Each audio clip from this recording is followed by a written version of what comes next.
15, 16, 17, 18, 19, 20. Kan perbedaan antara hemat dan pelit itu bedanya apa?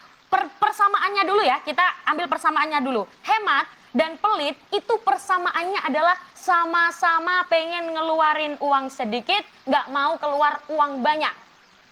Betul? Betul. Itu persamaannya. Kalau perbedaannya ada. Yang pertama, kalau orang itu hemat, dia mengeluarkan uang sedikit. Tapi sisa uangnya dia untuk gunakan untuk jaga-jaga apabila ada kebutuhan yang mendadak. Tapi kalau pelit, dia hanya mau mengeluarkannya uangnya sedikit. Tapi tidak mau uangnya habis. Jadi dia cuma mau ngeluarin sedikit, nggak mau uangnya habis. Itu yang pertama, perbedaan antara hemat dan pelit. Yang kedua, kenapa ngomong pelitnya kayak gitu ya? Yang kedua, perbedaan antara hemat dan pelit. Kalau hemat, Bu, perhatikan.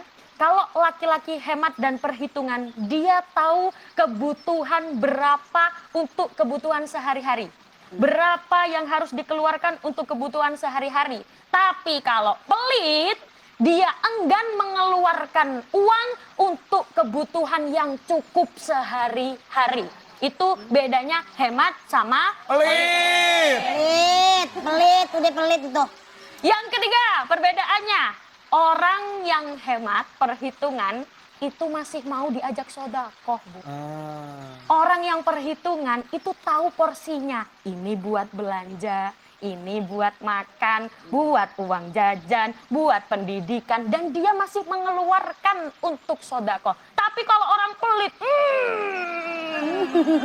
Boro-boro mikirin. orang tahu kota infak, ada kota infak di masjid, wae. Kota infak. Biasanya begini, tradisi kita biasanya kalau lihat kota infak itu kan biasanya cari uang kecil balik uang kecil. Kalau kata uang Surabaya, duit cilik, duit cilik. Cari uang kecil. Kenapa muncul tradisi seperti itu? Karena memang selama ini yang kita lihat adalah kata-kata seperti itu ketika ada kota amal. Ayo, gimana pembatan? Nah, sudah bisa jadi orang Jawa ini ya. Iya. Perbedaan antara suami pelit dan perhitungan masih tetap bisa bersodakoh, tapi kalau pelit dia tidak mau mengeluarkan uangnya untuk bersodakoh. Wallahu a'lam. Astagfirullahaladzim. Ya Allah, ternyata aku termasuk suami yang pelit. Ampuni dosa-dosa hamba ya Allah. Aku terlalu pelit kepada istriku. Nih. Nih,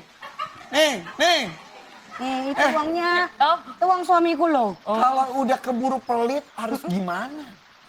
Maksudnya keburu pelit gimana nih? Ya maksudnya emang udah keburu pelit itu sadar, sebenarnya saya pelit. Apa yang harus dilakukan? Nah, jadi begini, kalau udah keburu pelit, ada caranya. Pelit.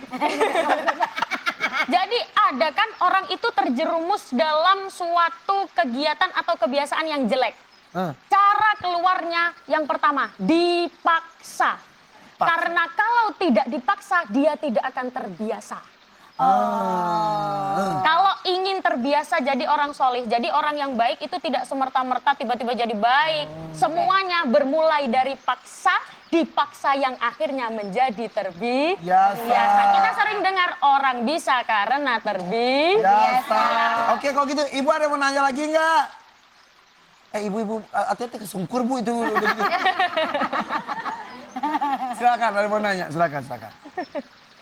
Assalamualaikum warahmatullahi wabarakatuh. Salam. Warahmatullahi wabarakatuh. Nama saya Neng Alit dari Majlis Taklim Bani Thohir Cilegon, Banten. Iya, Neng Ali tapi ini Ageng. Gua kaifan Ageng ieu mah. Bahasa Jawa Alit kecil juga. Ya, alit cili. Iya. Tapi terus Ageng. Terus Ageng ieu mah. Sok, mangga. Mau nanya nih Umi, berdosakah jika istri mencari nafkah tambahan karena mempunyai suami yang pelit? Oh, apakah berdosa, Berdosa ketika seorang istri mencari nafkah ketika suaminya pelit?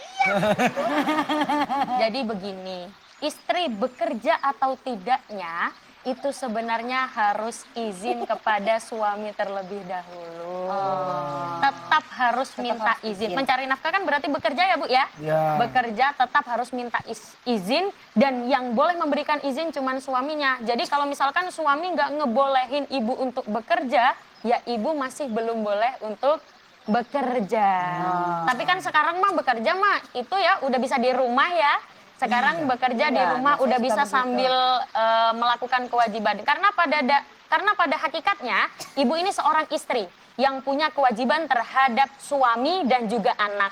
Kalau misalkan ibu ini bekerja lalu akhirnya meninggalkan kewajiban yang harusnya dilakukan kepada suami dan juga anak, ini kan juga tidak boleh. Berarti harus minta izin. Tapi kalau suami mengizinkan, boleh. Oh, ibu nggak apa-apa bekerja, berarti suami sudah ridho.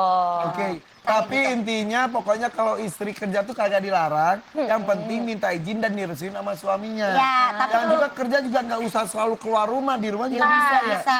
Kalaupun tidak diizinkan, ya itulah saatnya ibu berbicara dengan suami. Ya makanya papa tuh kalau ngasih uang tuh yang agak lebih gitu loh Pak. Jadi Gaya biar mama gitu papa, loh. makan nasi uduk aja papa lah. Iya maksudnya biar mama tuh terpenuhi gitu.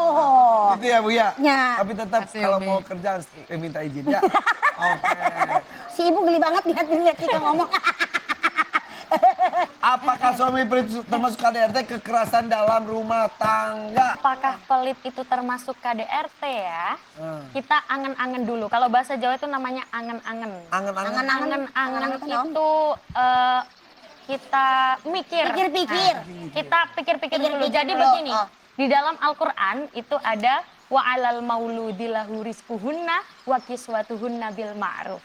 Dan kewajiban ayah itu adalah menanggung nafkah dan pakaian mereka dengan cara yang patut. Dengan kata lain, sandang, pangan, papan. Kewajiban seorang ayah. Kalau kewajiban ini tidak dilakukan, berarti seorang ayah berdosa. Waduh. Itu kalau secara agama. Kalau misalkan secara negara, apakah suami yang pelit termasuk KDRT? Ternyata termasuk. Masa?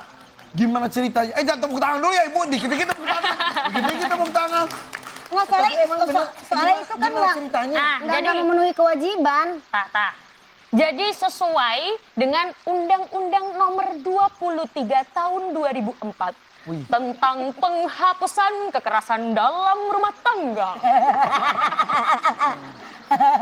Di situ dijelaskan bahwa kekerasan itu ada yang bentuknya verbal. Kayak tadi Ada tuh. ada yang non verbal. Jadi termasukkah kekerasan dalam rumah tangga? Jadi begini Bu, kekerasan dalam rumah tangga dalam kurung tega. Tega. Kekerasan dalam rumah tangga dalam kurung tega. Kalau bapak tidak kasih uang ke istri, berarti bapak Tega. Kok kata Bapak Haji Roma Irama sih? Lalu. ke pasar beli samyang. Kakak. Pulangnya beli kedondong. Kakak. Kalau pengen istri tambah sayang, kasih uang dong.